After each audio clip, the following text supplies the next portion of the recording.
Ron? Where are you? Where is Ron right now? You done messed up, Ron! Ron is here. With me today is Jeffrey Augustine. How you doing, Jeff? Great, Ron. I just love that opening. Cracks me up every time. Ron, yeah. You've done messed up. And you have, and you did. For those who don't know, Jeffrey Augustine maintains the Scientology Money Project blog, which I reference on my channel all the time. I'm going to bring up a screen share of it right now. And I wanted to chat with Jeff today about the updates in the Grant Cardone class action lawsuit. The Ninth Circuit Court of Appeals ruling just went against him on that lawsuit. And then you have another Scientologist.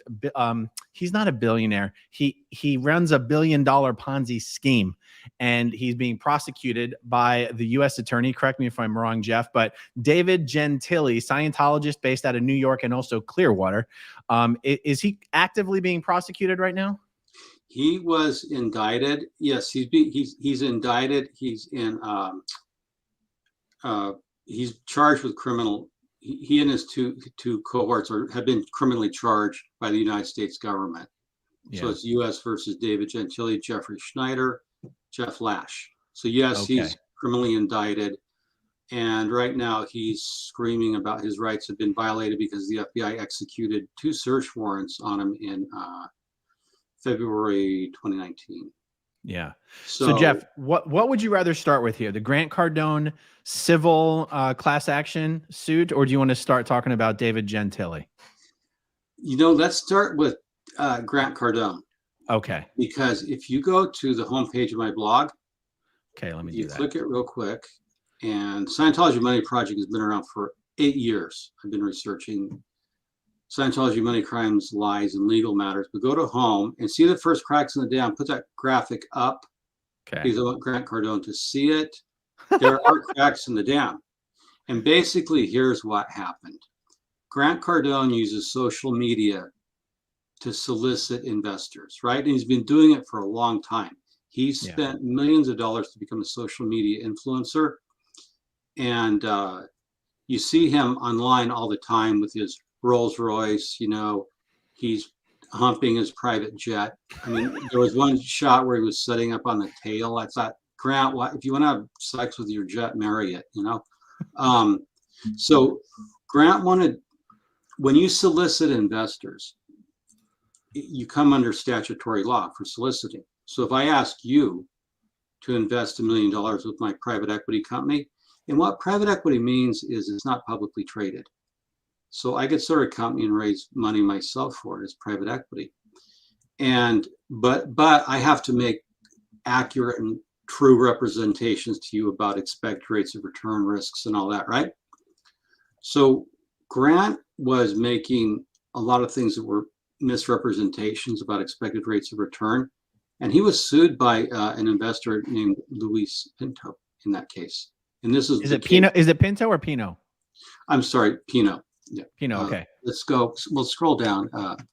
But nevertheless, he was sued by an investor. And he tried to say that, well, I was just doing, yes, it's Luis Pino, you're correct, versus Cardone Capital. And it's on my blog, you'll see it. But what he was trying to argue, Aaron, is that since I was making solicitations on the internet and I wasn't soliciting anyone to invest in particular, that I'm not soliciting under statutory law. And then the lower court upheld, if you're just out online asking people and you're not soliciting people in general. But Pino appealed and the court ruled, they reversed the lower court and said, no, mass media solicitations, television, radio, internet do constitute statutory solicitation. So now grants come under the law. This is going to go back to court because he did solicit directly for investors. And I think he wanted the best of all worlds. He wanted to go online and make representations that he could make you a lot of money. You'd get expected rates of return or internal rates of return. He made all kinds of promises, and he had a prospectus and everything you could read, but he thought he could make solicitations without having any personal or corporate liability. Right. And the Ninth Circuit said, no, you have personal. He's being sued personally. Right. And, you know, they could pierce the corporate veil. Grant has made, and I've covered it over the years on my blog. You can Google it. It has a very good search function. Grant has made a lot of claims, misrepresentations. Oh, interesting. Well, Jeff, you just said something that had escaped me, actually. It didn't quite occur to me that part of the significance of this decision from the Ninth Circuit Appeals Court is that Grant could be personally liable, not just his corporations. Oh, absolutely. That's interesting. Well, he's being sued personally. So that's the kind of thing that should really be scaring the shit out of Grant Cardone right now. I think it would be scaring the shit out of him. He's being sued along with Cardone Equity Fund 5 and Cardone Equity Fund 6. And one thing that briefly, and I've been watching Cardone's behavior. If he were CEO of a publicly held, he would have been fired years ago. I think if you scroll down the bottom of the article, it'll say a few examples. Can you scroll down? All right, I want your viewers to watch. This is what Grant Cardone is. Scroll down, and I want to watch a quick Twitter thing.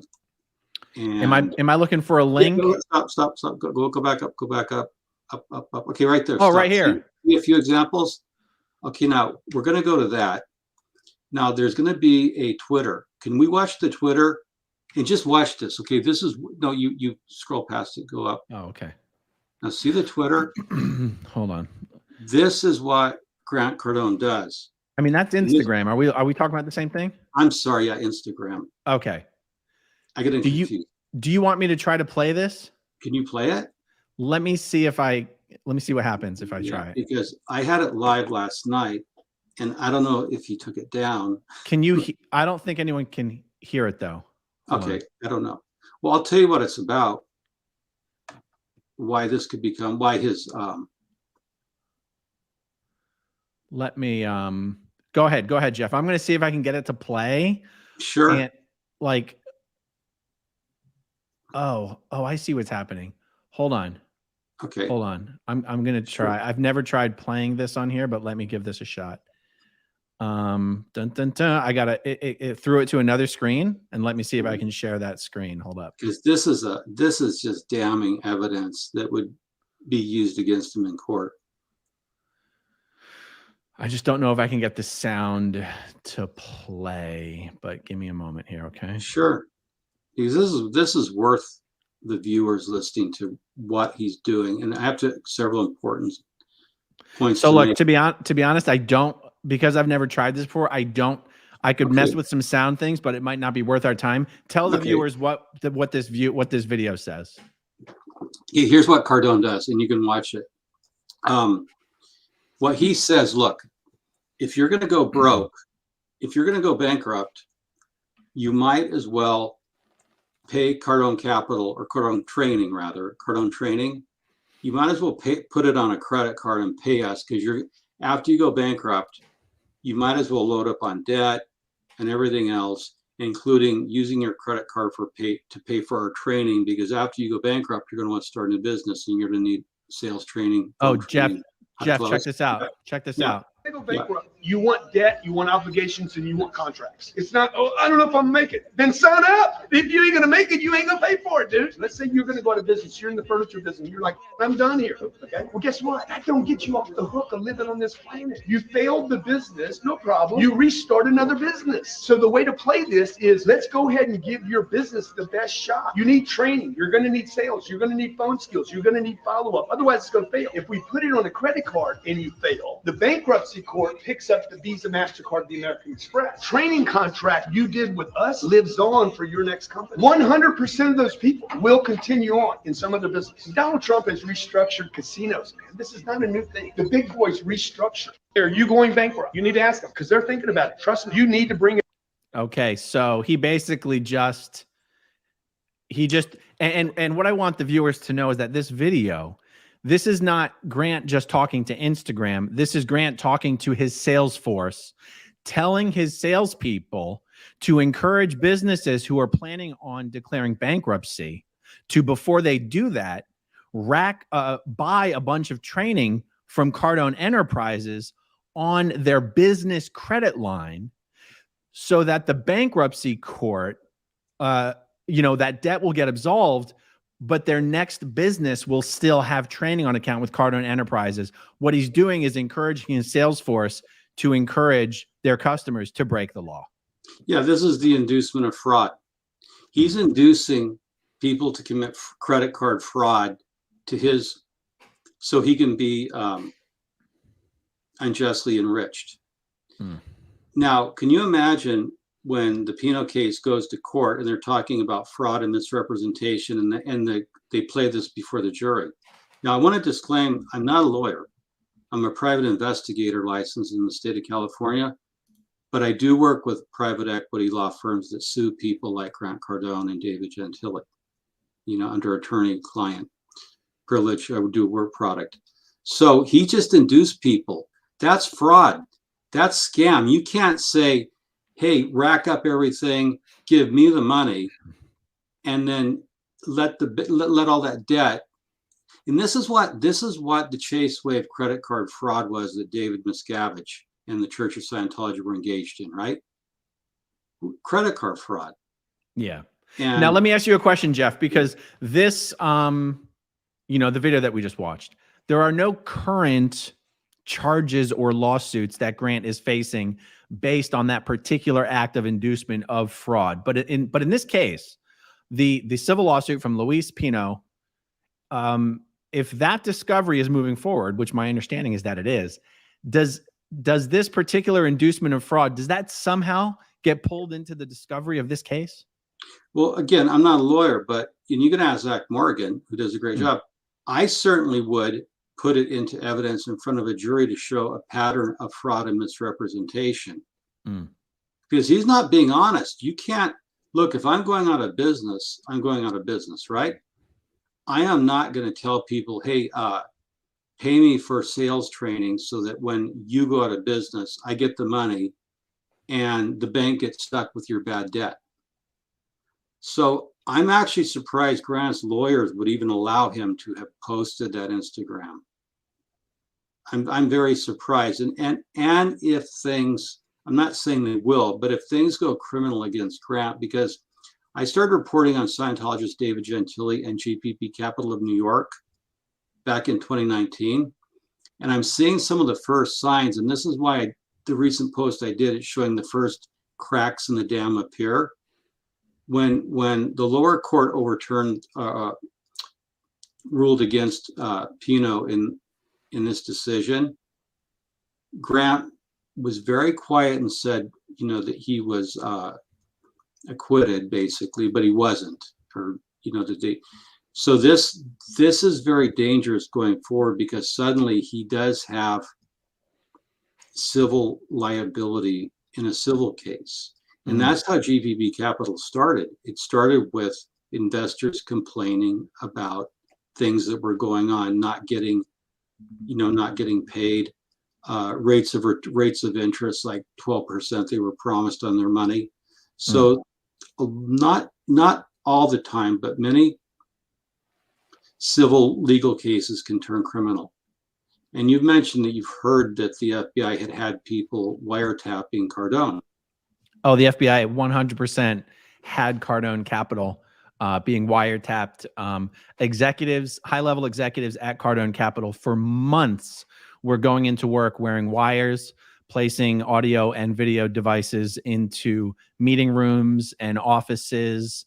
The FBI was collecting the shredding every day for months. Now, we won't learn all of the details of that unless the U.S. attorney decides to prosecute. And unfortunately, I'm not the guy they pick up the phone and tell when they make that decision. No, but your point, as you say, if they were doing that, and I have no reason to doubt you, then you had to get a federal warrant from a judge to do that. And they did it to Scientologist David Gentile as well as Scientologist Grant Cardone. And it's interesting that they're both running private equity firms. And generally, what I could predict if they had done this to Grant Cardone at his Aventura headquarters, the next thing you would expect would be the FBI executing a search warrant, which in common language is called raiding his place. And if he's going to get raided, he can't destroy records. I mean, there's certain things they already know. And this is what David Gentile is screaming about. His legal rights are being violated because he was wiretapped by people who went into his offices. Now, Jeff, anyone watching my channel is probably not up to date on really anything about David Gentile because I haven't done any videos about it yet. So David Gentile is a Scientologist based out of New York. He had offices here in Clearwater, Florida, where I live. The FBI was also, I don't know, when we say wiretapping, does that just mean secretly recording, or does that specifically mean tapping his phones? Well, there's a couple different things. You normally will have someone working for them wearing a wire, Right. a wire into the office. Because that's what I meant specifically with Grant Cardone. I didn't mean they were tapping his phones, but they had employees wearing wires. Yeah, wearing wires. And what's interesting with today's modern technology, you could take a Starbucks card and you could put basically a microphone on it to hear everything. It looks like a Starbucks card. Yeah. So these new spy gear, the new spy gear, is not like the old days where you had to, strap this reel-to-reel recorder to your body, because you see the old mafia movies where they strip you down, like on The Sopranos, to make sure you're not wearing a wire. Yeah. It's not like that where you got a thing taped with medical tape up, Could you speak in, what did you say, Aaron? Speak into the flower. It's not like that at all. I could take L. Ron Hubbard's Hymn of Asia and act like a good Scientologist, and there would be a device, or any book, a Cardone sales training book that I was reading. Yeah. And the FBI could put a little thing on there that you would never even notice. You wouldn't know. So that's what's scary, is how good they are. But again, a federal judge has to sign that warrant. So there's an underlying reason that Private Securities Exchange Commission or another agency would initiate an investigation and ask for a warrant to get evidence. The reason I wanted that Instagram video played of him saying use your credit card, it might be unrelated to his real estate, and it could be related to credit card fraud. It could be related to a lot of things. So it's not necessarily related to his apartment buildings. Yeah. So that's what I'm saying. A judge signed for him being investigated for something. Now, if you go to the link I'd sent you, Scientologist David Gentile, where it has Matt Feshbach. Yep. Let me pull that up real quick. So I'll introduce your audience. David Gentile was a CPA for a long time. He worked for his father's CPA firm on Long Island. Okay. So he began life as a CPA. Around 2012, he gets very interested in Scientology. And Aaron, there are some people who do a course in Scientology and go, meh, not for me. And there's other people who go, this is it. This is what I've been looking for all my life. And they're in 100%. That's David Gentile. Right. He went in all the way. So at this time, what's really interesting, at this time, he meets Jeffrey Schneider, who goes way back and actually worked in Hunter Biden's office when he and his uncle, James Biden, and I'm not being political, I'm just being factual. They were running a firm. Now, this is Manuel Viana. I'm going to bring him in for a minute if you'll stop. So David Gentile, Jeffrey Schneider, Jeff Lash they buy car dealerships. They decide they're going to buy car dealerships, right? But the interesting thing is there's a Russian oligarch named Michael Cherny. Okay. Just let me know if you want me to scroll or if you want me to stop or anything. Stop right there for a while. Okay. So here's the setup. David Gentile, Jeffrey Schneider, and Jeff Lash, who are not Scientologists, get together to decide to buy car dealerships. Now, there's a Russian mobster oligarch named Michael Cherney who lives in exile in Israel, right? And he's purportedly the leader of the Izmailovskaya crime family. His cousin lived with Vladimir Putin's cousin in Moscow back in the 80s. So he's connected, to Putin. And the seed money for GPB Capital came from Michael Cherney's daughters, and I've shown this in documents, Rena and Diana Chernaya of Boca Raton. And I think if they haven't both left the country, one of them has.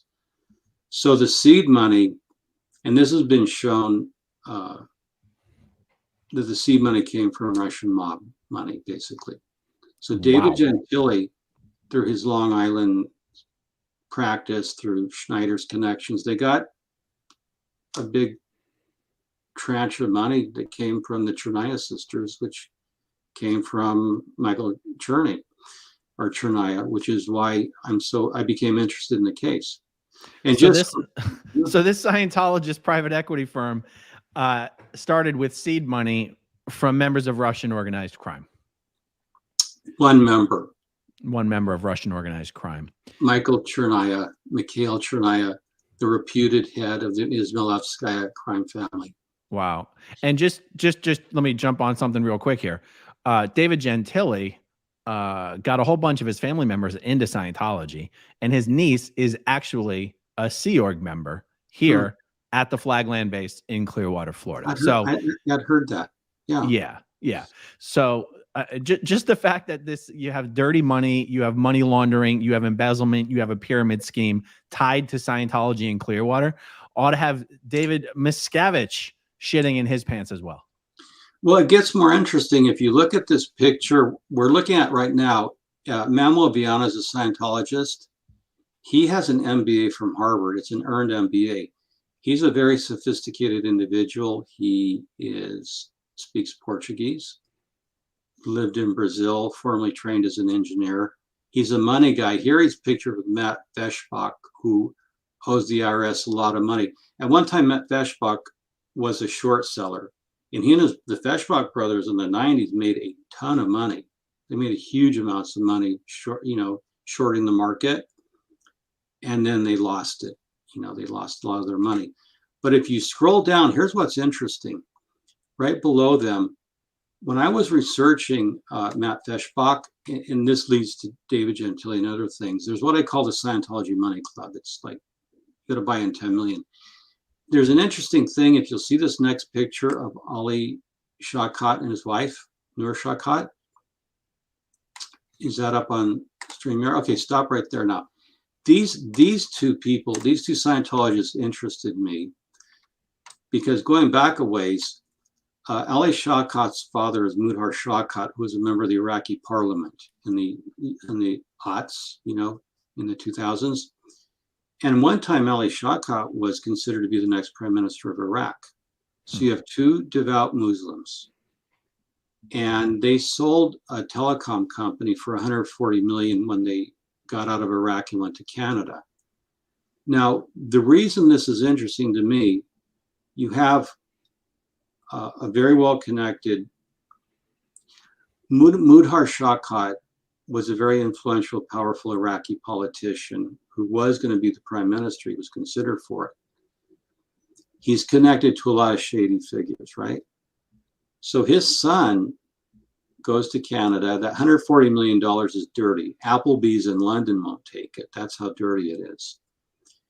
Suddenly, how does Ali Shawkat donate $5 million to the IES? How does a Muslim become a Scientologist? Right. What's interesting, though, is he also becomes, Matt Feshbach ran a company. He started a stem cell company in the Bahamas called Okeanos. Right. And Ali Shawkat was the angel donor. He puts, I think he put $14 million into Okeanos. So when I was researching Matt Feshbach and I saw this Ali Shawkat, it was like, why would you put $14 million into stem cell research in the Bahamas? which was really unregulated. I found a lot of irregularities in just digging around in what's called in public domain documents.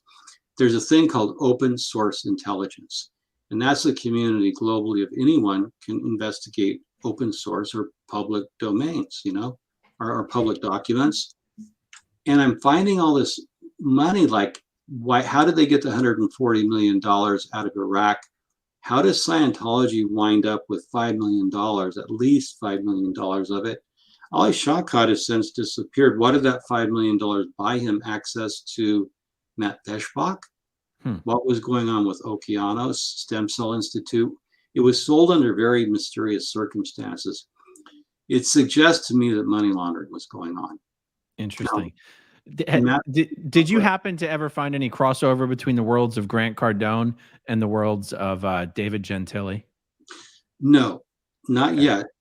There may not be. But I did find Matt Feshbach and Ali Shawkat linked to Scientologist Bob Duggan and Michael Holstein.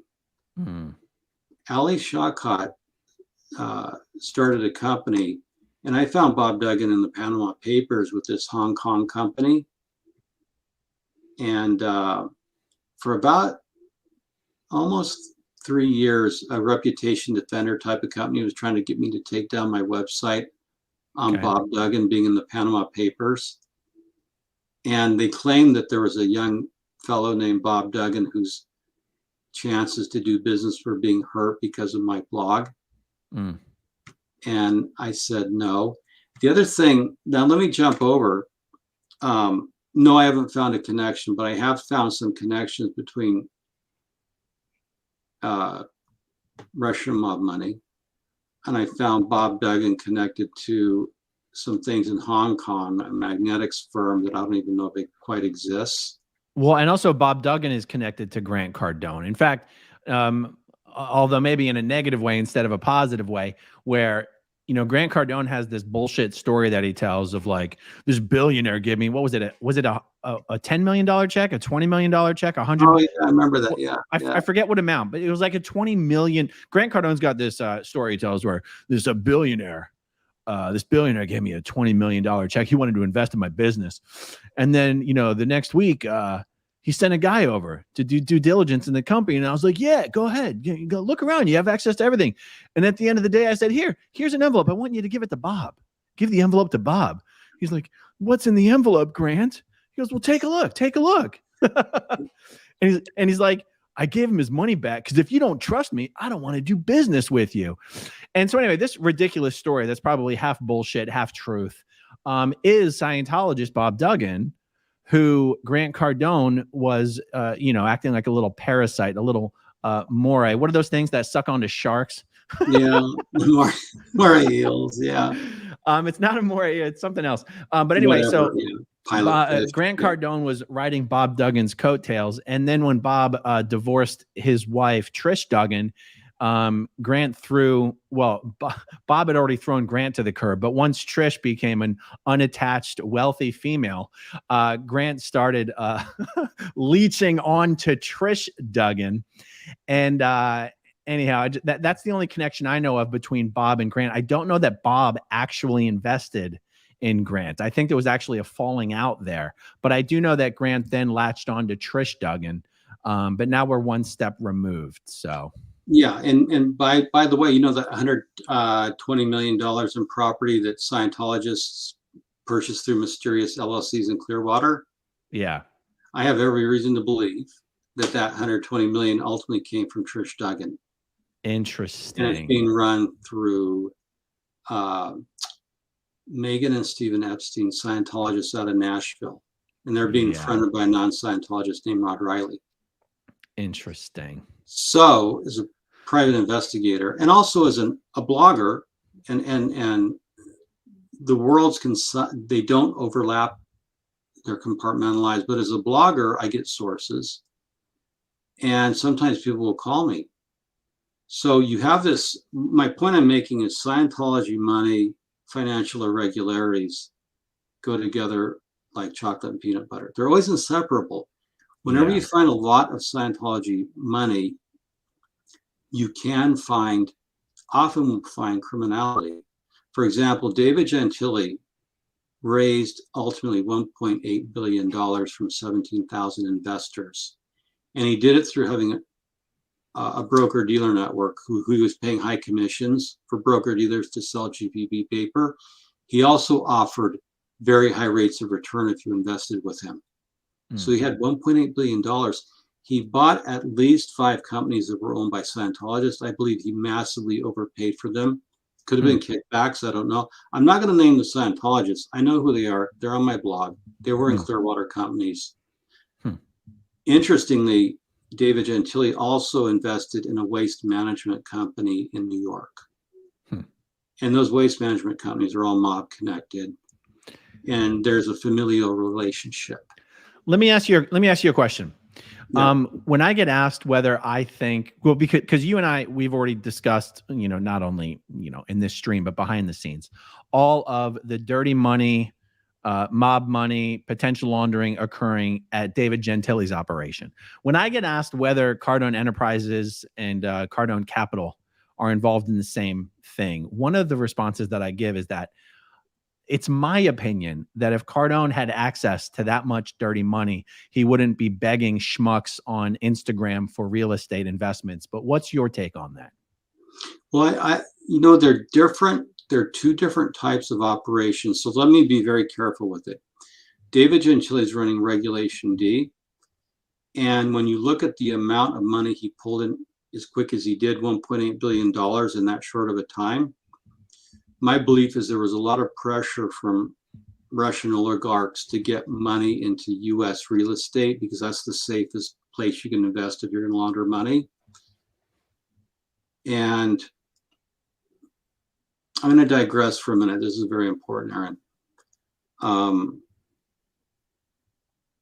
And this is why Gentile and Cardone, I think, are different.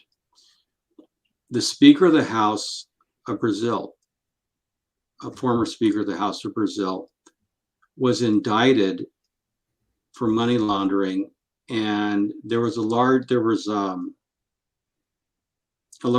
of money that the Speaker of the House put into GPB Capital to the Cayman Islands. His name is Eduardo. Let me just look at my blog, okay, because I want to get this right for your listeners. Sure. Okay, so Eduardo, can you put in the search bar Eduardo, E-D-U-A-R, Eduardo, E-D-U-A-R-D-O? Is it this one right here? Yes, that first one. That if you click on that first one. Okay, now there was a scandal in Brazil for Petrobras, the state-owned oil company, and it was a $1 billion. I mean, it was a huge scandal. I mean, ultimately, what do I have the number here? $5 billion Petrobras. Okay. Okay, now the former Speaker of the House, and this brought down the government. This brought down the former Brazilian president. It brought her down, the scandal. So the Speaker of the House, through 2 Swiss bankers, purchased 350,000 shares in GBP Capital. He ultimately took millions and millions and millions of dollars. And if you scroll down there, you'll see the picture of the Swiss banker being arrested. Wow. David Munoz Suarez. I got these pictures before the media got them through my sources. Then you'll see the Speaker of the House, Eduardo Kahuna. So GPB Capital not only took Russian mob money, they also took money from the mob in New York, I believe. And I think the mob just plundered the GPB Capital waste management component. Jesus. So this guy, the Speaker of the House, I can connect him putting money into GBB Capital through the Cayman Islands. So if you look at the next curve, do you see those graphs? Mm-hmm. Now, this is, again, open source intelligence I got off the internet. You have to know where to look. But the amount of money he raised with which Speedy did, you don't get that from mom and pop who live in, Nebraska wanting to invest, $25,000. If you see those 2 headlines, Ascendant Capital, That was for the fundraising arm of GPB Capital. They hit. Now this is what's crazy. Scroll down just a little bit, please, Mr. Levin Smith. I see. Now look at how much money they took in. Now stop right there. Ascendant Capital is part of the GPB Capital. It's an alter ego. It's Jeffrey Augustine company, but it's an alter ego. Okay, so they hit $1.1 billion in May 10th press release, right? But right before that, April 13, they hit 500 million. So we're supposed to believe they brought in $500 million in a month. And I'm sorry, you don't get that from retail investors. You get that from corrupt politicians and mob money, proceeds of money and drugs, right? Right. And what you do is you take that in offshore through the Cayman Islands, put it into your fund, and then you make investments.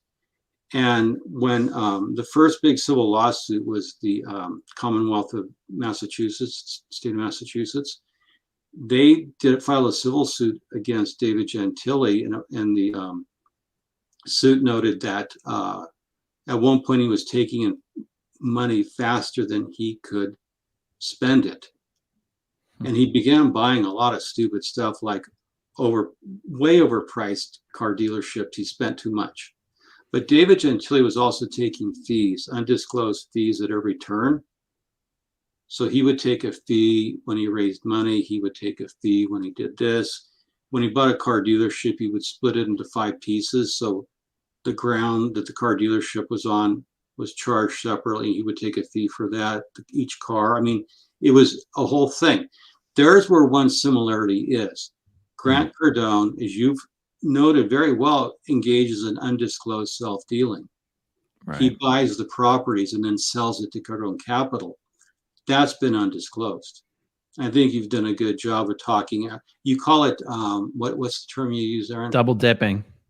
Well, no, you use another term, front running. Front running is investors. Oh, right. Okay. So, well, yeah, Cardone will buy a property as an individual, and then he'll mark it up and sell it. And he gets a fee when he sells it to his company, an acquisition fee.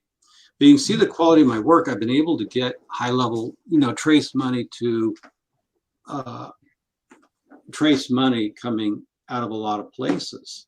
Yeah. So if Scientology, they say we are the most ethical group on the planet, right? But I can find mob money, I can find dirty money, I can find money from corrupt politicians. And like I said, Kuno went to prison for 15 years. The Swiss banker went to prison. So this gets into the underworld of Scientology. And here's what I want people to know. Whenever you have an unorganized criminal group or transnational criminal syndicate, you're always going to have a retail front end, right?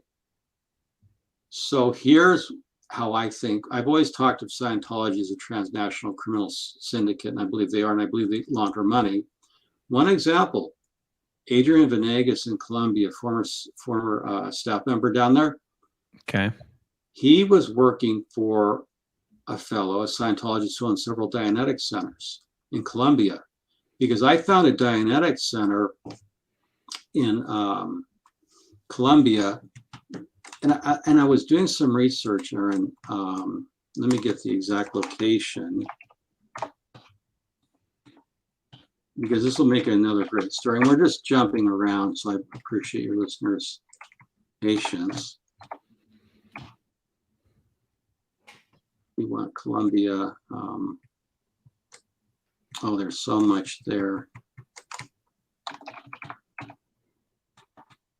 Let me get you a story. Just pause for a minute. Okay. Now, Medellin, Colombia, right? That's where Pablo Escobar was killed on a rooftop, if you remember. Yeah. So I was researching Medellin, and whenever Scientology operates outside the United States and they want to hide money, my theory, and they want to launder money, my theory, my allegation, is that they'll use the name Dianetics. Because I have found Dianetics centers in Colombia, Pakistan. Like, why is Dianetics operating in Pakistan? They're not going to allow an American religious group to operate in Pakistan. Right. Unless you're paying off the local warlord or you're laundering money. So Adrian told me that in Medellin, and I did find the center there. If you Google Colombia in the search, and I'll show you. Just put Colombia up there. Oh, you want me to do it on your blog? Yeah, do it on my blog right now. Oh, I got it. I'm kind of also exposing our listeners. It's COLO. Oh, sorry. I grew up in a cult. Yeah. No. There's two different ways. Okay. Click on that first one, the Dianetics Center next door to the Pablo Escobar Death House. Okay. Now, I found this Dianetics Center, but my point is Adrian Venegas, who worked down there, and Scientology goes back to the 1950s with a certain family who's been very wealthy. They own organization Corona. So Adrian said that people would come in and put money on account.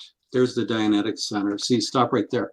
Guys, this is too funny. This is too funny. Let me back up, Jeff. Yeah, so this is the roof where Pablo Escobar was killed by, federal authorities. And this is in real life, the exact building where he was taken down, and there's a Dianetics Center.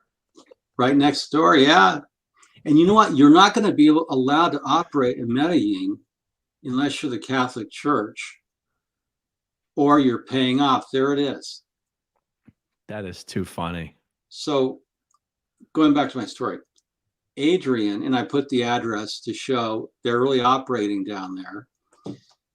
So Adrian said that people would come in often and put down $5,000, $10,000, for money on account using, names.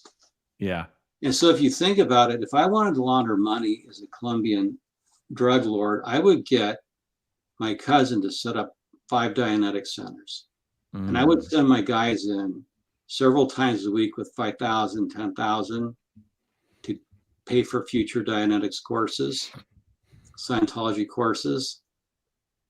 And they would never show up, but the money would go from my Dianetics centers in Colombia to Cayman Islands and then up into Miami, where it would be cleaned, laundered, and I would buy apartment buildings in Miami, upscale condos. So Jeff, in this equation, who is it that would be doing the laundering? Because Scientology's money is already clean. They wouldn't need to launder it. Who would be doing the laundering here? Well, no, the Dianetics Center could be used as a front to launder money. By Scientologists who, for some reason, were laundering money, which is not out of the question, that's for sure. No, not by Scientologists, by members of organized crime. But who would be using Scientologists? They'd be using Scientologists to do it, though, because you have to be a Scientologist to open one of these Dianetic centers. Well, yeah, you do. So you get your cousin. If I'm a Colombian drug lord, I get my cousin to become a Scientologist, right? Mm-hmm. And I get him to pay money to I get him to buy a license to open a Dianetic center. Right. And the threshold is much lower to open a Dianetic center than a mission, right? They're the same. They're the same thing. They're the same thing, really. But I'll tell you this, Jeff. All you got to do is give Scientology $30,000, and you can open a mission. Okay, so that you help me through this, okay? Yeah. Now this is a wink and a nod. So you're the Dianetics guy, or you're the Scientology guy in Colombia, right? Yeah. Your job is to get stats up and bring gross income into the organization, correct? Yep. So I come to you and I go, here's $30,000, Aaron. I want to open a Dianetics center. In fact, here's 150. I want to open 5. You're going to take the money, right? 100%. I'm an IAS member, and I'll do some courses if I need to go into the Scientology center. I'll do some courses. What do I give a shit, right? Oh, yeah. Now, if I have a bunch of my friends that I'm a field staff member and they're coming in and they're putting money for future services, you're going to take the money. The Dianetics Center is going to take the money, right? Oh, absolutely. You're going to take your cut and send it up lines to CSI, Church of Scientology International, right? Yeah, there's no filter. There's no filter mechanism there. All money would be accepted. And I'm going to buy like books and courses and things to make it look like I'm, delivering. Well, what's even better, Jeff, is if you don't buy the books and the courses and you just buy auditing, because you can donate an unlimited amount of money for auditing and that doesn't have to be delivered. But if you buy books, you know, there's cost of goods associated with that. It's better if you just say, here's $1 million for auditing that, okay, so let's that never has to be delivered. Then in your hypothetical, this is a wink and a nod. So I put $1 million a month in for auditing that doesn't have to be delivered.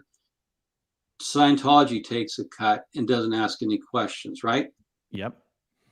And then the $900,000 that the Dianetics Center's made in a month goes to the Cayman Islands because it's clean at that point, right? It was done for delivery of services. Totally. And I might buy some products and services and just throw them in the landfill, shred them. What do I care, right? Some window dressings. I got to have some stuff that makes it look like, I got to make some effort to make it look like I'm buying books and courses and lectures, right? Jeff, I got to find someone to go visit some libraries around Medellin and see if there's a bunch of L. Ron Hubbard books clogging up the shelves. Well, now, see, this is where open source intelligence works so good. If anyone's listening and they want to go check Colombia, Medellin, the other places, and I got to tell you, I have a map somewhere on my blog of all these Dianetics and Scientology Center in South America that don't make sense. Yeah. They do not make sense at all unless you're running a scam like I'm just suggesting to you. Yeah. And let me see if I have it here, Aaron. I don't know if I do. You know those big LRH lectures that come in the giant clamshell, you know, the big plastic clamshell things? Yeah. They're called like Congresses or ACCs or whatever. Yeah. Anyway, they come in these big clamshell packages. And I may have one here. Let me go off camera for a minute. I don't, but I can even, I mean, I can search for a photo here, but what's the relevance? Okay. The relevance is if I were wanting to launder money, I could take these big clamshell packages because there's only like 5 CDs in there, Aaron. Oh yeah. I could throw stack it everything full of out cash. and put $100 bills in those things. Oh yeah. Take them up, bribe officials, and move cash and say, look, I'm moving these over to Cayman Islands or Curacao or any of the sunny places for shady people. Oh, those would sail through customs. You know, can you hold on for a minute? Yeah. Let me go just for a minute. I think he's going to get a big clamshell of L. Ron Hubbard lectures. No, I mean, so Scientology missions and a Dianetics Center is the same thing.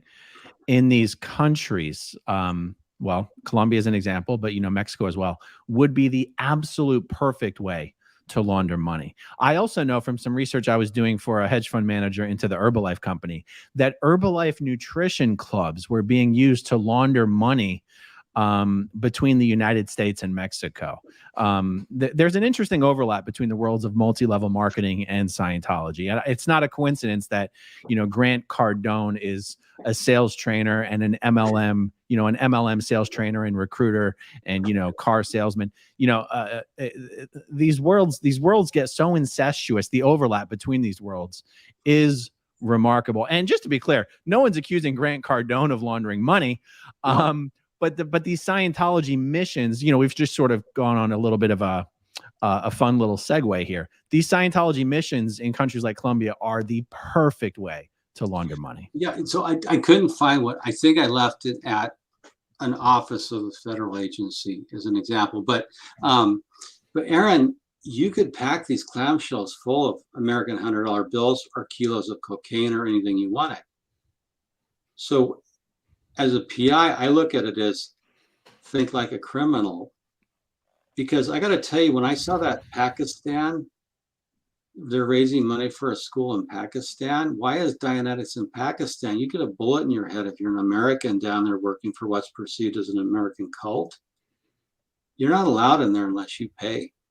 So the same thing with Colombia, and this is what gets so interesting. So over time, I traced David Gentile's movement of money.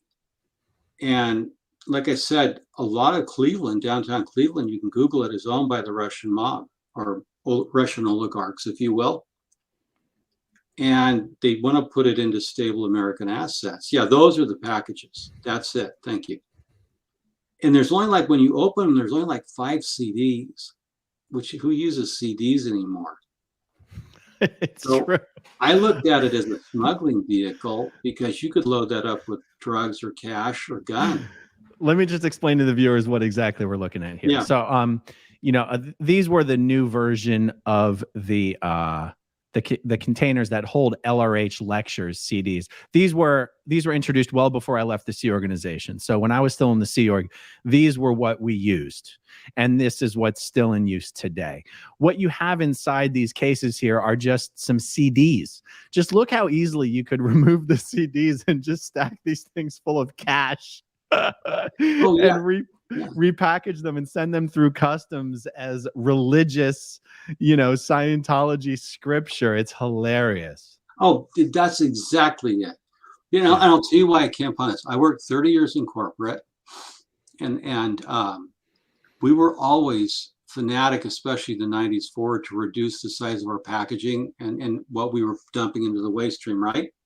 Yeah. So those 5 CDs don't even have to be CDs, and they shouldn't be, but you could put them in a very small, package like this.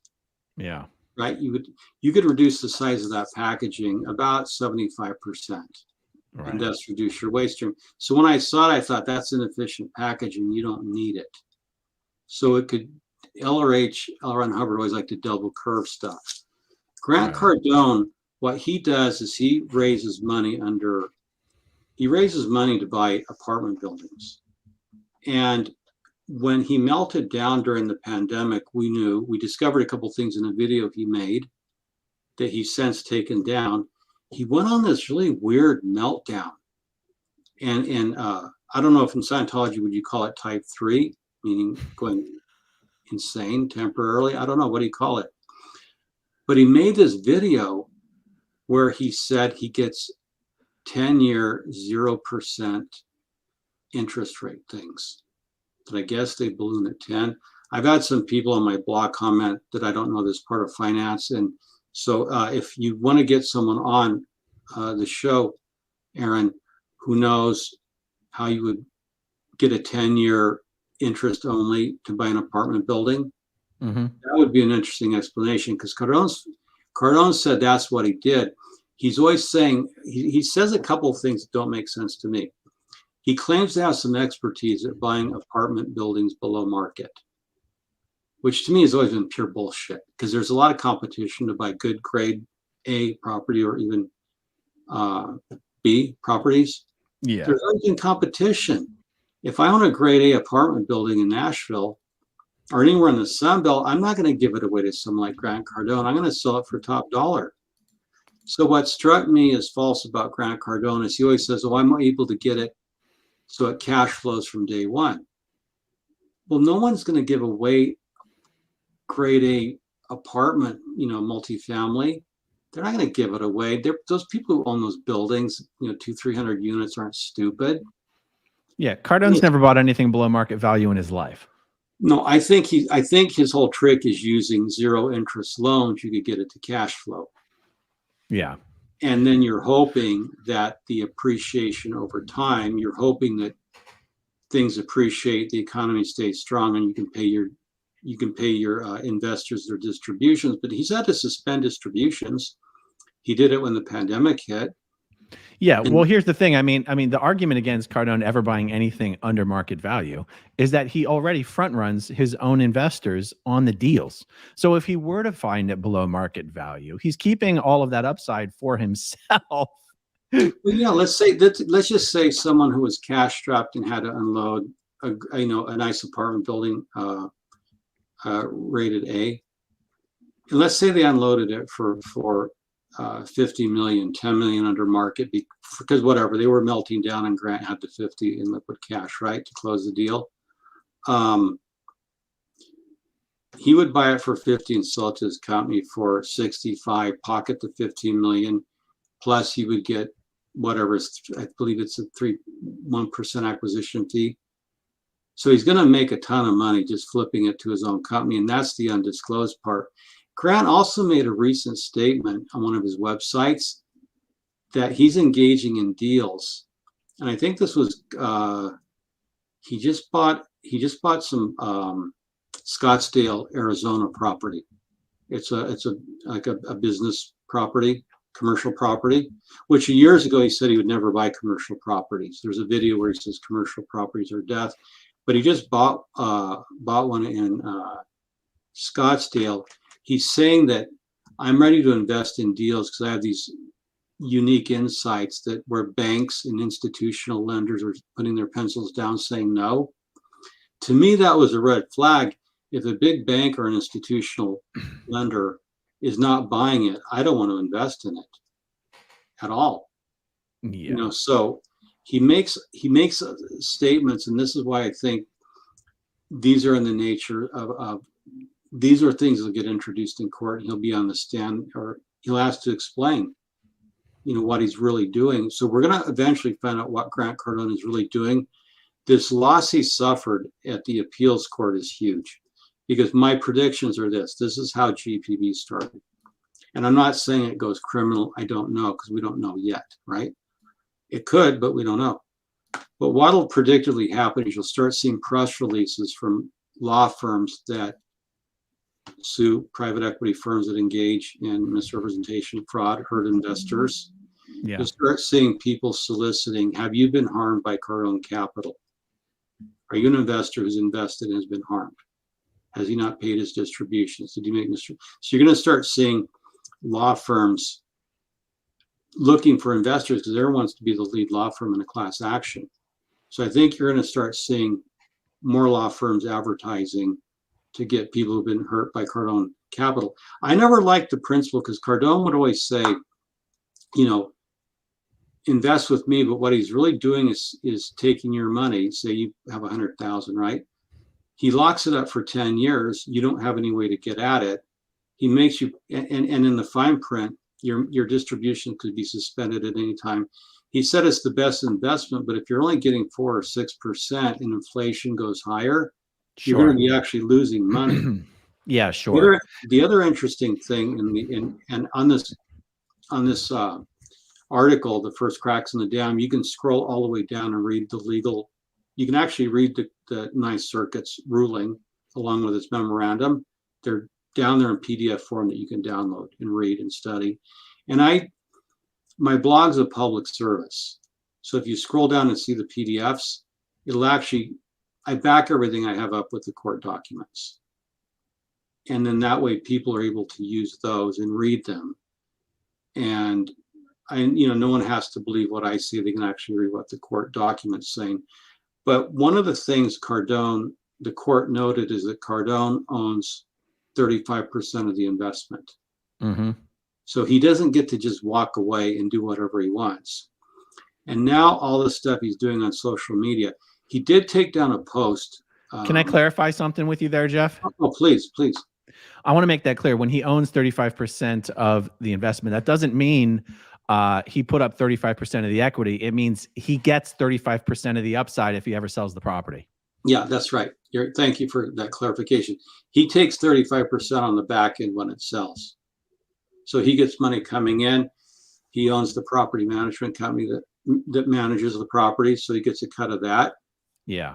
And I'm sure it's laid out just like David Gentile, where at every turn, let's say if you had to buy 500 new refrigerators for apartment units, you're going to buy 500 new refrigerators, dishwashers, because he does upgrade his apartments. He probably has it set up where he gets some kind of cut of that. Maybe he has a company that buys appliances for his buildings. I would do that. Right. Grant's also made a big deal that he engages in every matter of tax avoidance possible. It's legally possible. He wants to pay as little, taxes as possible. Yeah. Okay. Well, there's a certain point where he might get audited. Right. And so he's generally, my opinion is that what David Gentile did, he engaged in a Ponzi-like scheme, which meant he was paying existing investors with money from new investors. That's David Gentile's problem. Grant Cardone, I think there's an old saying, Aaron, it's all about debt. It's all leverage on the way up, debt on the way down. And I'm curious, because Grant Cardone has zero financial transparency, what his cash flow is like. Because he has to service all those loans every month. He's Yeah. claiming high occupancy rates. I don't know if that's correct. Right. No. Well, just like the saying, it's all leverage on the way up, it's all debt on the way down. There's another saying, which is never confuse brains with a bull market. And anybody can make money in real estate when the market is booming. It doesn't make you smart. It doesn't make you a genius. It's just a rising tide lifting all the boats. Grant's real estate syndication, the way it's structured legally and contractually, is not necessarily worse than any other real estate syndicate out there. The problem is that Grant raises money for his real estate syndication by making false and fraudulent claims about guarantees he's making about the performance of the real estate syndicate. And that is what the lawsuit is about, is his fraudulent claims. His self-dealing, to a certain degree, is actually disclosed in some of the contracts. Now, not to the extent to which he's doing it. Like the front running of his investors specifically is not necessarily disclosed. But what is disclosed is that there may be conflicts of interest between Grant as an individual and even as a fund manager and his investors. And that those conflicts of interest may be resolved in Grant's favor, and that Grant's interests may not always align with his investors' interests. Believe it or not, this is disclosed in the paperwork. That's why you'd have to be insane to invest with Grant Cardone. I interrupted you there a little bit, but so it's not that Grant is running a Ponzi scheme. It's not that real estate syndication is inherently illegal. It's that Grant uses his fraudulent claims on social media to raise money for his syndication business. Well, yeah, that's the case. That's the Pino case. Exactly it. He is, by statutory law, he is liable. A seller of securities. Yeah. He's liable for it. And it could cascade into other actionable things that result in lawsuits. Generally, there's a cascade. When the dam starts to crack, you're going to start finding more stuff. And you could have the feds looking at it. Well, that's right. They could also be looking at where the money's coming from. So right. The big difference is right now, I have several years of reporting and blogging on GPB Capital. And I know, like I said, like I've taken the listeners through money coming in from Brazil, waste management in New York, which would be mob money, and then also organized crime, and who knows where else. And Scientologists are in the mix. There's several former Sea Org members who work for David Gentile. Oh, and they would be writing knowledge reports on him. Oh, yeah. And on each other and sending them into RTC. Yeah. So RTC would be, go ahead. Well, I mean, this is where David Miscavige needs to get very nervous, because the number of Scientologists and former Sea Org members who work for both David Gentile and Grant Cardone, combined with the amount of money that has been funneled to Scientology through these businesses, I mean, there's a very real risk that the feds start trying to claw back money from Scientology as a result of the prosecution against, I mean, for now it's just David Gentile, but if the feds start start prosecuting Cardone Capital and Cardone Enterprises, there literally could be a clawback from Scientology because of all the pass-through that all the money that's been funneled through to them.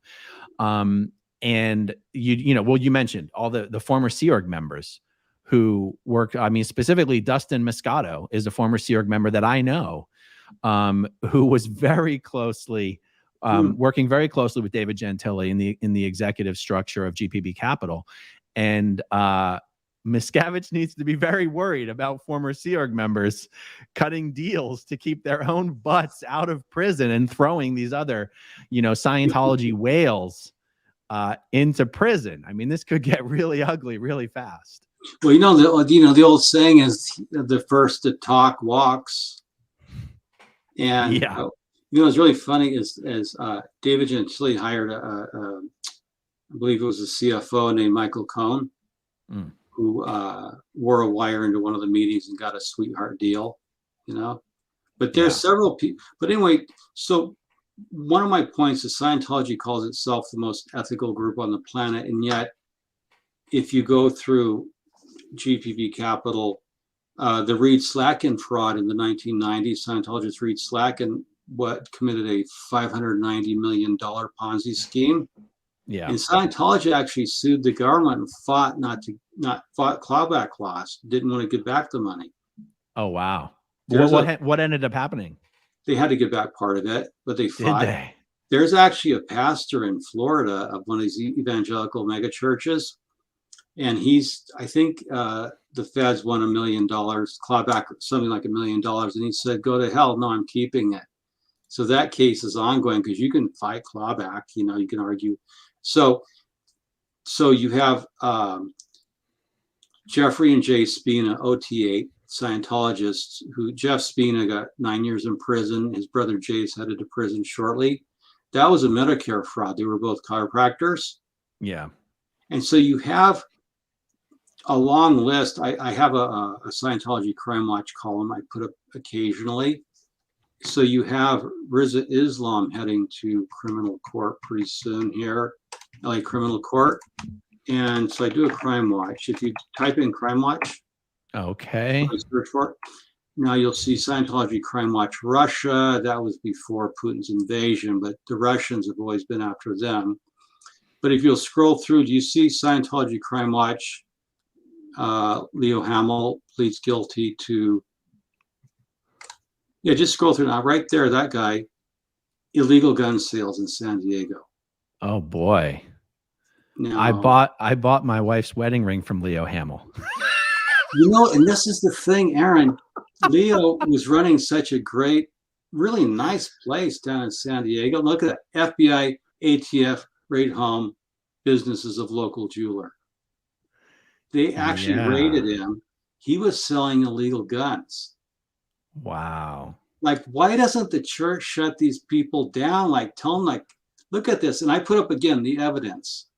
There it is, the press release, U.S. Attorney's Office, Southern District of California.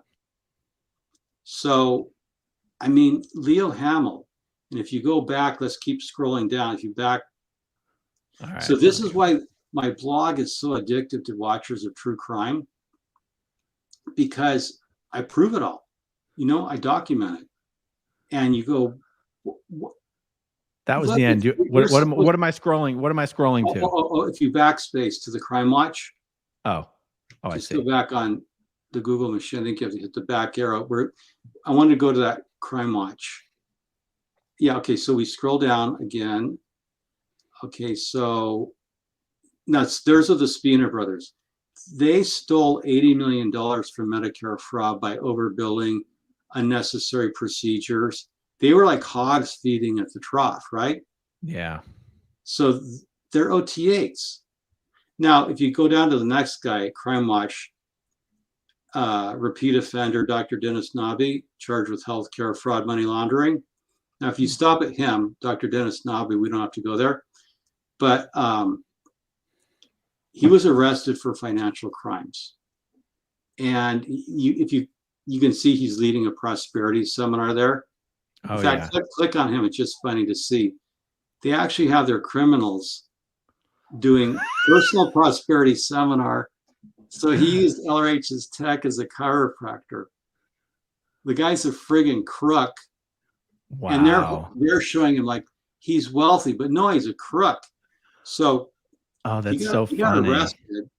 He bailed out and he made bail.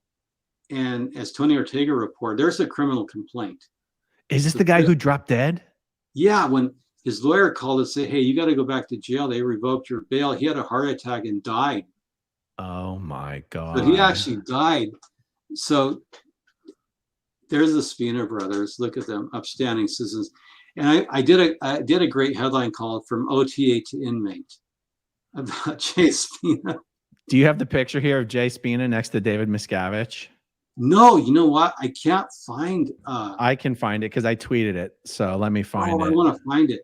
So why is there so much frigging crime in the Church of Scientology? Why aren't they declared? Why aren't they told? Aaron, let me ask you this. You're former Sea Org, right? Mm-hmm. help me out here, because I'm not. It would seem to me, if I were running a church and I had people who I knew were committing crimes, Yeah. I would throw them out immediately. I would just declare them suppressive persons.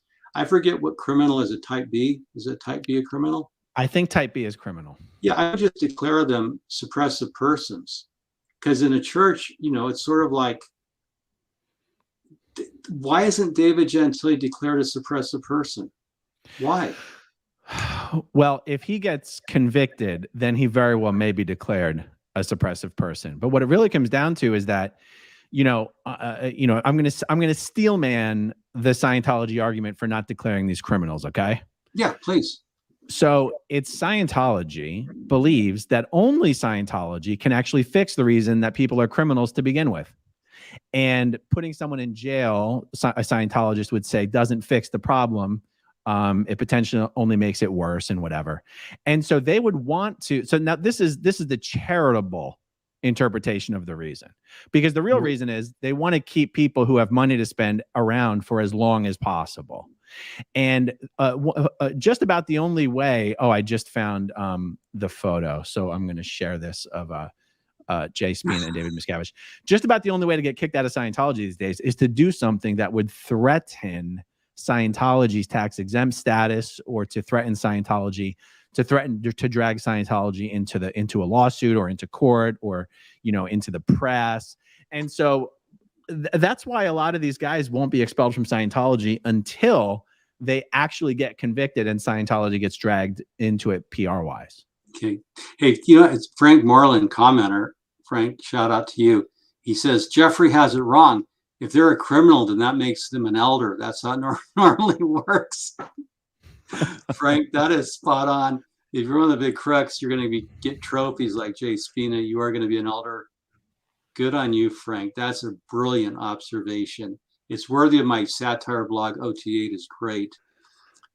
Is that one of the funniest photos you've ever seen of David Miscavige? Yeah, look at this photo. So you've got a guy who's committing crimes. He's defrauding the U.S. taxpayer and the U.S. government. Yeah.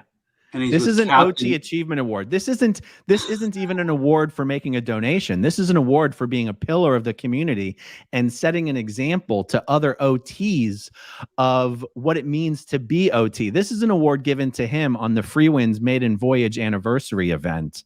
That's not for donations, Jeff. That's the OT Achievement Award. You know what's funny is I have a thing up on my blog in the Rathbun case. David Miscavige suddenly didn't want to be captain of the Sea Org. Don't call my client Captain Miscavige. He's COB. He's not Captain Miscavige. And that's the whole thing we should do a program on.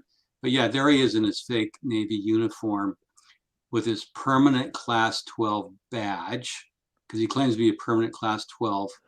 Well, that red badge is actually something awarded by LRH specifically. That's not a Class 12 thing, but well, help me out here. I think, and I always defer to you, but in this case, I think the emblem above the badge is the Gold Star of Trust LRH gave him. Yeah, something like that. Yeah, and I think the red one would be a permanent Class 12. But in any case, he declared himself a permanent Class 12 CS auditor and wears a badge. Yeah. In addition to the Gold Star LRH gave him. But what's funny, yeah, this guy is doing 9 years in prison. So he's eating bologna sandwiches for lunch. So you can go from OTA to inmate. But he should have been, my point is, even if they don't want them to go to prison, they should have at least declared them suppressive persons for harming the repute of Scientology, or suspend them until such a time as they get their ethics in or something. Totally. Now, Jay Spina was even quoting L. Ron Hubbard at his sentencing hearing. I mean, the guy's still a true believer. But hey, I've had this comment from Poe on the go here, Penn. How do you've mentioned these are open source documents? How do you go about conducting these investigations? Well, it's research methodology, and that means I have a particular. When I do an investigation, I have a plan of what I need to find. Okay, so I have there's like a theory of the case, and investigation is like science in that you have to be willing to be wrong. You have to have a hypothesis. And so, and then you start looking at things. And then because I spent 30 years in corporate, I know a lot about money and organizations. So I have a research methodology with GPB Capital. I began with what is GPB Capital? What is their, how are they formed as a corporation? In what state are they incorporated? Who actually owns them? Answer, David Gentile is the sole owner of GPB Capital.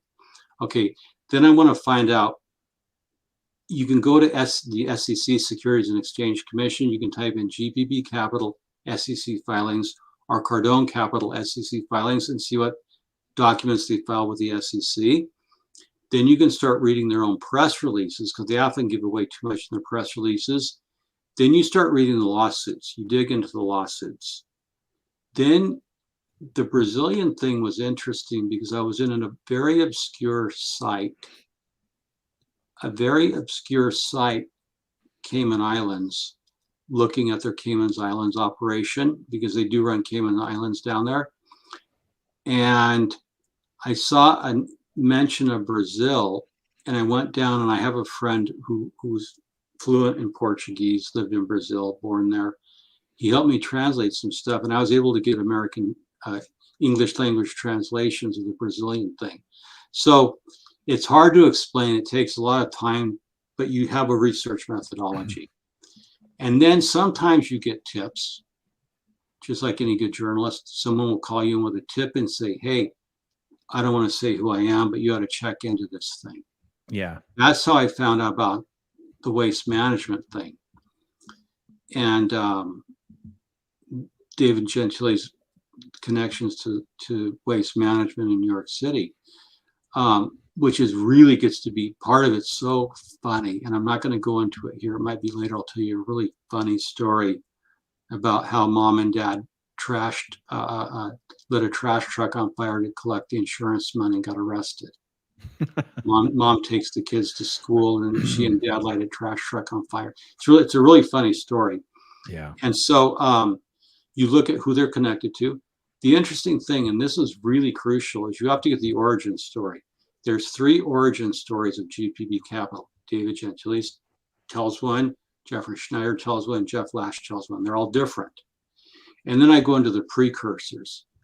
How did David Gentile go from just a white bread CPA on Long Island to being indicted for a $1.8 billion Ponzi scheme? How the hell does that happen? How did he get into Scientology? Who does he know? If you look in that picture, Manuel Viana has always seemed to me to be second. He's worked for several wealthy Scientologists. And so that's Manuel right here. Yeah, Manuel, yeah. Now, the other 2, these are lieutenants. This was a picture. This was taken at Jeffrey Schneider's house in Austin, outside of Austin, Texas, when they raised their first $1 billion. So one thing that's interesting that a lot of people don't do is you use Google Images, Aaron. Google Images will often give you a lot more information than just using regular Google search. Google Images will often show you pictures, because one thing I'll give people as a PI, we as private investigators investigate social media because people are stupid and they give away way too much on social media. They do. That's true. And sometimes we'll check social. So I want to check when I'm investigating people, either as a blogger or as a PI, I'm going to check their social media. And Grant Cardone has been just a flaming train wreck. His social media is going to be in an evidence inventory in a civil lawsuit. If it goes to criminal, his social media will be in an evidence inventory, Exhibit A, Exhibit B, Exhibit C, and so on. Yeah. Yeah. So there's a lot of, it's very interesting because it's like solving a puzzle. But me, I love reading footnotes. I love reading, I love reading details. That's how I found that 2014, where I first, if you remember back here, when I first started my blog, when I found the $1.4 $5 billion in Scientology money in obscure Form 990s, which were then fairly unknown. Right. And so I read a lot of regulatory law. I have Google News alerts for David Gentile. David Gentile first stood out to me in a story about an arrest. I was following a case, and I thought, remember, David Miscavige has a twin sister named Denise Miscavige, Right. but she used to be married to a man named Denise Gentile. Right. So I thought when I first came across David Gentile, I wonder if he's like the brother-in-law, you know, or related to Denise's ex-husband, right? And so it's just a name. So I use a lot of Google alerts, like GPB Capital. I have a Grant Cardone alert on Google Alerts. Now it turned out there was no relation between David Gentile and Denise Gentile, David Miscavige's twin sister, right? Not at all, but sometimes when you're investigating, you can have happy accidents. Yeah, yeah. Is this thing turned into like, and I just kept going and going and finding, and I was surprised at how large it is, because when you have $1.8 billion, you're involved in a lot of stuff. And it just keeps going and going, and you dig through the filings. So it's really interesting how much you can find on the internet if you know how to look. And that's the main thing is many people don't know like how to look at the SEC. One interesting source is the Department of Justice press releases. If you just scan through those, you can find a lot of information on people. So, you know, it's really interesting. It's like your YouTube channel is a phenomenal success. You've got 100,000 subscribers and going. And to me, everyone has their own talents. To me, it's like, how do you do it, Aaron? Like you're a machine. You just keep building YouTube videos. Yeah, I mean, I create videos the way I like to watch videos. You know, it's got to be entertaining and educational and fun, like, and funny. So entertaining, interesting, educational, and funny. Those are the videos I like to watch. So I try to create my videos that way. Yeah. And the channel started taking off once I started uploading every day.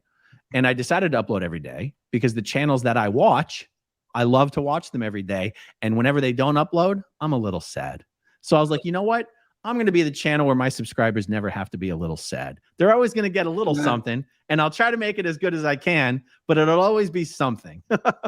Yeah, I'm glad you're doing it. I like Karen and I watch your videos every day. When you upload, we're waiting. And I'm love reading the comments. You know, do missions target new immigrants? Vince and Giggles says, do Scientology missions target new immigrants? Oh, you bet they do. They really target. If Scientology, SSS asks, if Scientology is in Pakistan, are they laundering for terrorists? I believe they are, because Americans don't do well in Pakistan. Can't they get shut down for that? Not in Pakistan. They can't lose their tax exemption. One question I want to just answer, Aaron. People ask me, why doesn't Scientology lose its tax exemption, right? And my point of view is that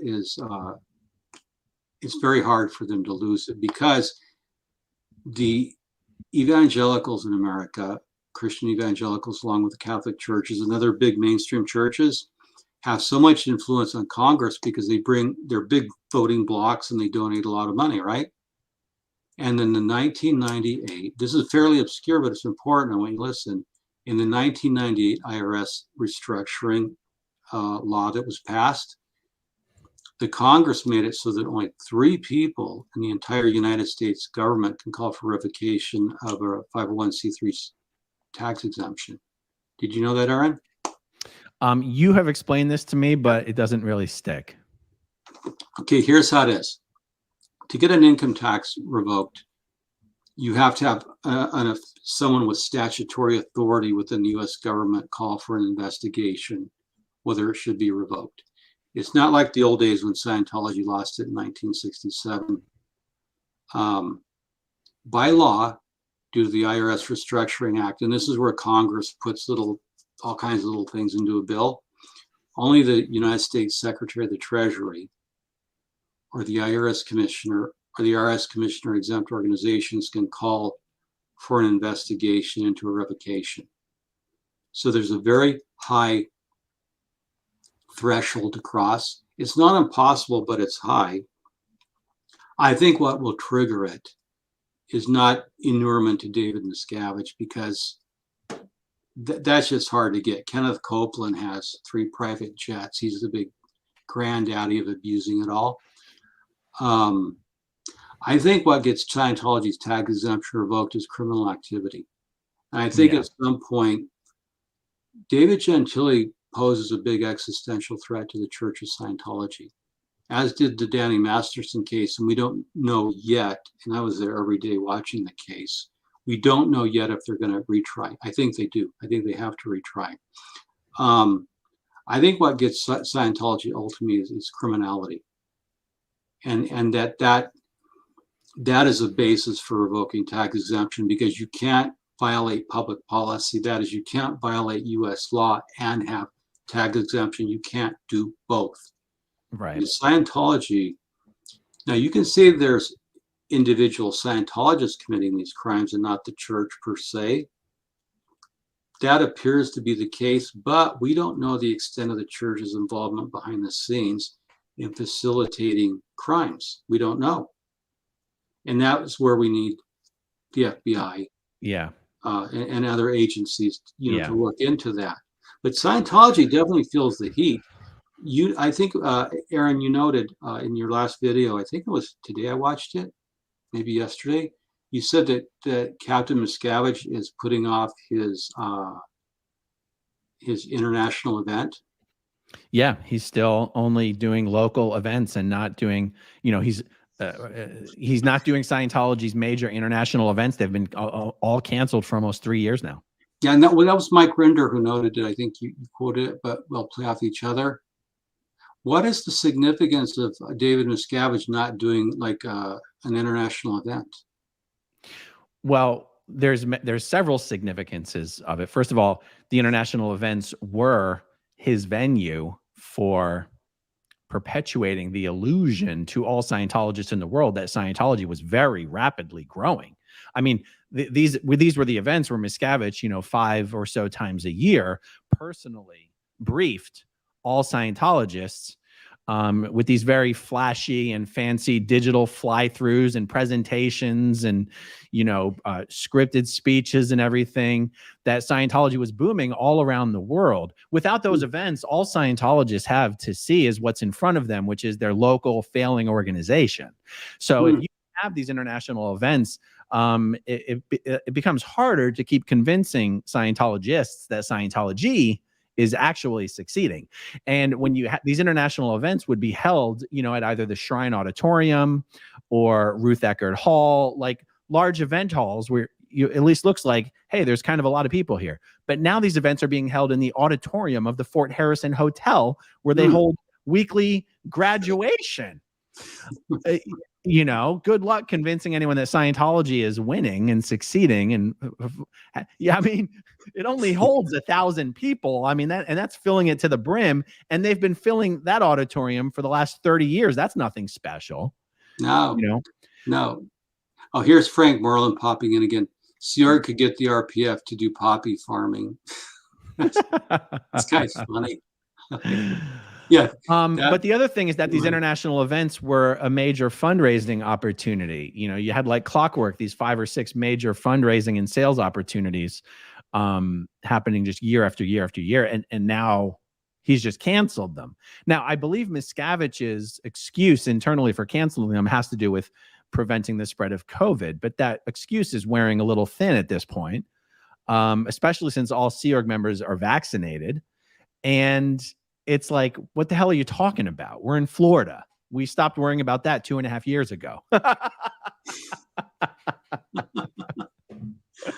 Well, it is interesting. And like I said, somebody just made the remark that you're addicted to creating content. Where does it say that?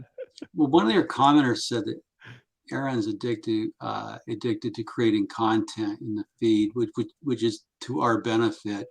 Oh, and, but I would say what I do on my blog, Aaron, could you just do one more thing so you're for the audience?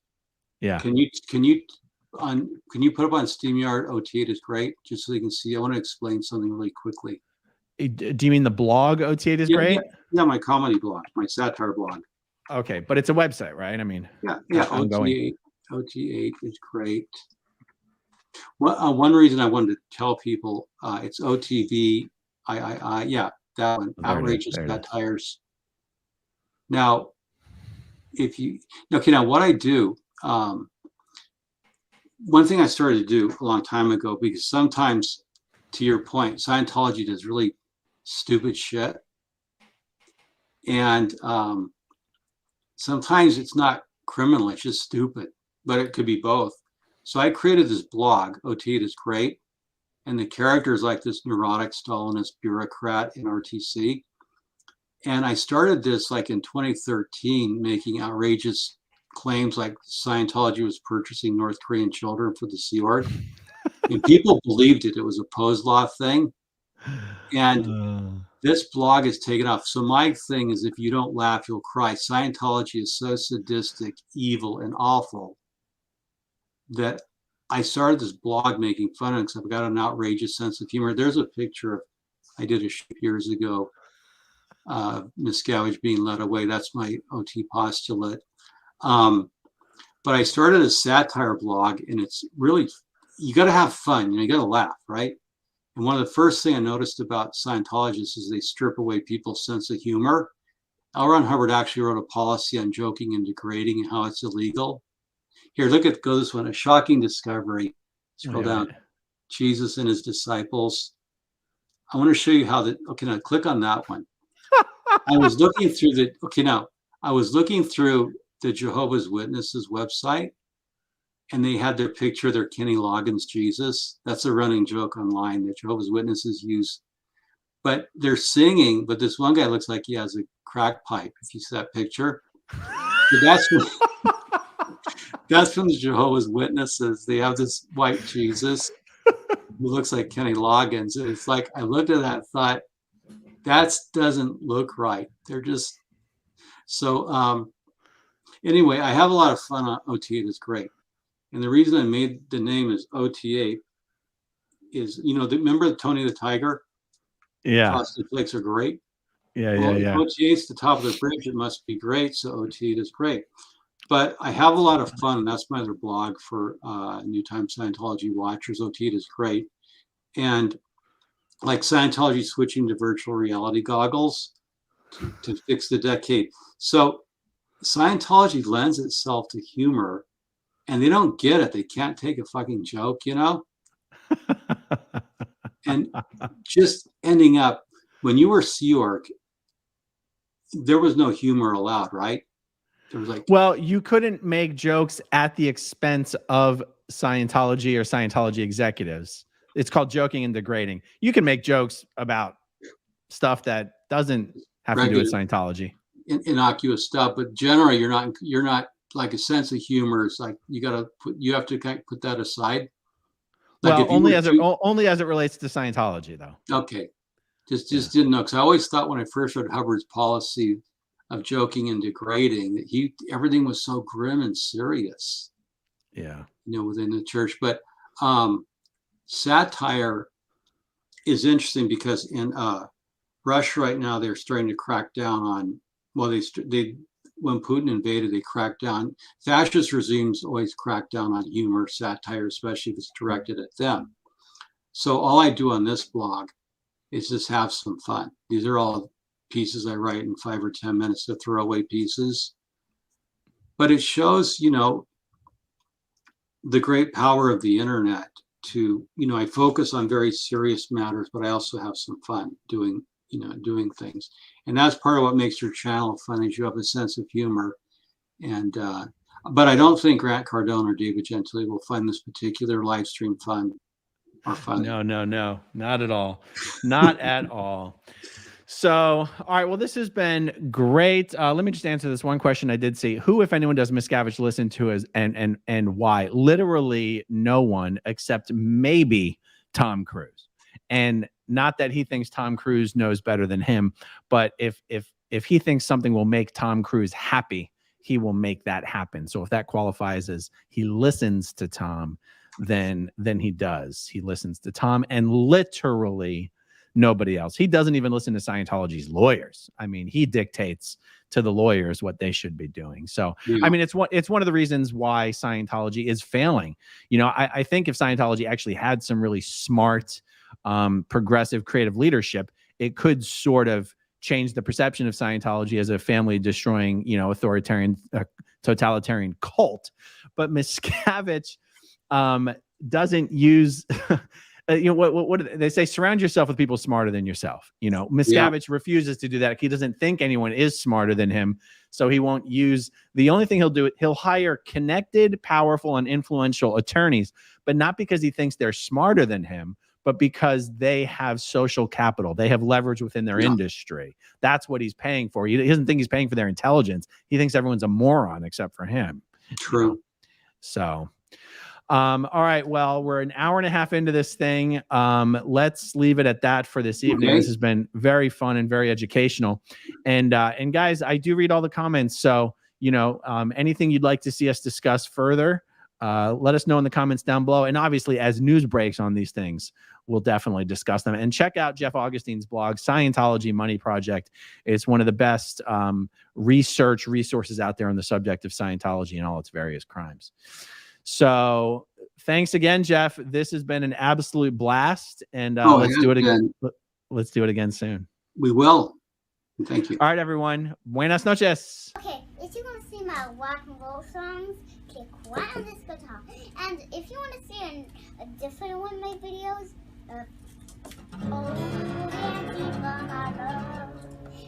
then you could click right inside here. If you have subscribed or not, subscribe right here.